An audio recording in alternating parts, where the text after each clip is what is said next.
Cinema ఫీల్డ్కి రావడం చాలా అదృష్టం. నేను ఎంతో అదృష్టవంతునిగా ఫీల్ అవుతుంటాను. ఈ స్టేజ్ మీద మాట్లాడటం కూడా అంతే అదృష్టంగా ఫీల్ అవుతాను. దానికి కావాల్సిన ఒక్కొక్కరికి ఒక్కో ఇన్స్పిరేషన్ ఇస్తుంటారు ఒక్కొక్కరు మహానుభావులు. జనరల్గా ఏంటంటే ఒక సినిమా వైపు ఆకర్షితులైన వెంటనే ఎలాంటి సినిమాలు తీయాలనేది అంతకుముందు తీసిన సినిమాలు ఇన్స్పిరేషన్గా తీసుకుని డైరెక్టర్లు అవుతుంటారు చాలామంది. ఎందుకంటే నా ఫ్యూచరు, నా సేఫ్టీ, నా యొక్క ఆలోచన అంతా బాగుండాలి, జరుగుతున్న వాతావరణంలో సినిమా తీద్దామని.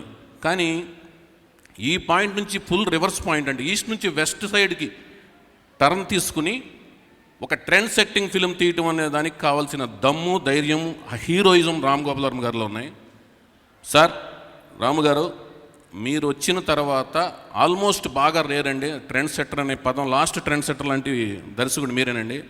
దానికి మేము కళ్ళతో చూసాం, మీ దగ్గర పనిచేసాం. గోవింద గోవింద సినిమాకి నేను ఆయన దగ్గర పనిచేశాను. మీరేం కంగారు పడాల్సిన పని లేదు. ఆయన గట్టిగా నిబంధనలు పెట్టుకుంటారు. గోవింద గోవింద అప్పుడు కూడా ఇది లాస్ట్ ఫిలిం, ఇంకా తెలుగులోనే చేయను అన్నారు. నిబంధనలు పెట్టుకునే వాళ్ళు దాన్ని బ్రేక్ చేయగలిగిన బలం కూడా ఉంటుంది. నిబంధనలు పెట్టుకుంటాక బలం కావాలి, వాటిని బ్రేక్ చేయటం కూడా బలం కావాలి. ఆ రెండు బలాలు రాము గారి దగ్గర ఉన్నాయి.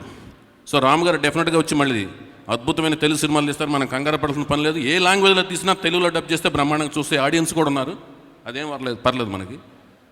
వంగవీటి చిత్రం గురించి మాట్లాడాలంటే, మేము చిన్నప్పుడు హైదరాబాద్లో మత కలహాలు జరుగుతున్నాయని పేపర్లో చూసేవాళ్ళం. అలాగే రాయలసీమలో ఫ్యాక్షన్ జరుగుతుందని పేపర్లో చూసేవాళ్ళం. కానీ నేను పుట్టింది పెరిగింది గుడివాడ. కానీ కోస్తా ఆంధ్రాయే కాదు, ఆంధ్రప్రదేశ్ మొత్తానికి ఒక న్యూస్ అనేది మోస్ట్ అవేర్ న్యూస్ అయిపోయేది. అదేంటంటే బెజవాడలో గొడవలు జరుగుతున్నాయి, పొడుచుకుంటున్నారు, కొంతమంది చచ్చిపోతున్నారు అనేది.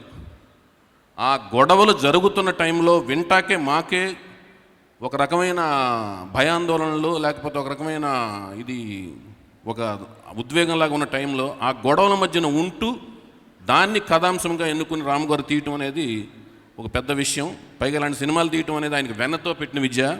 చాలా ఇంటర్వ్యూలో ఆయన చెప్తుంటాడు ఆయన ఎవరికి భయపడనని.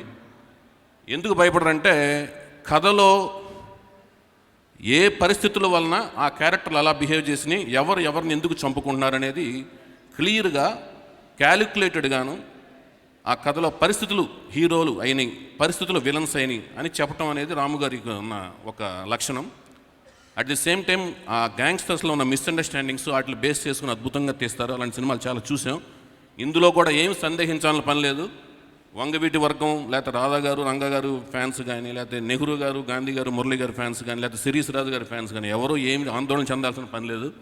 ఎందుకంటే అందరినీ బ్యాలెన్స్ చేస్తూ అందరికీ ఇష్టపడే విధంగాను పరిస్థితులు అనే ప్రభావం మీద మనుషులు కొట్టుకుంటున్నారని క్లియర్గా చూపించగల సత్తాను, అంత తెలివితేటలు, అంత క్యాలిబర్, అంత దమ్మున్న దర్శకులు రాము గారు I wish you good luck sir.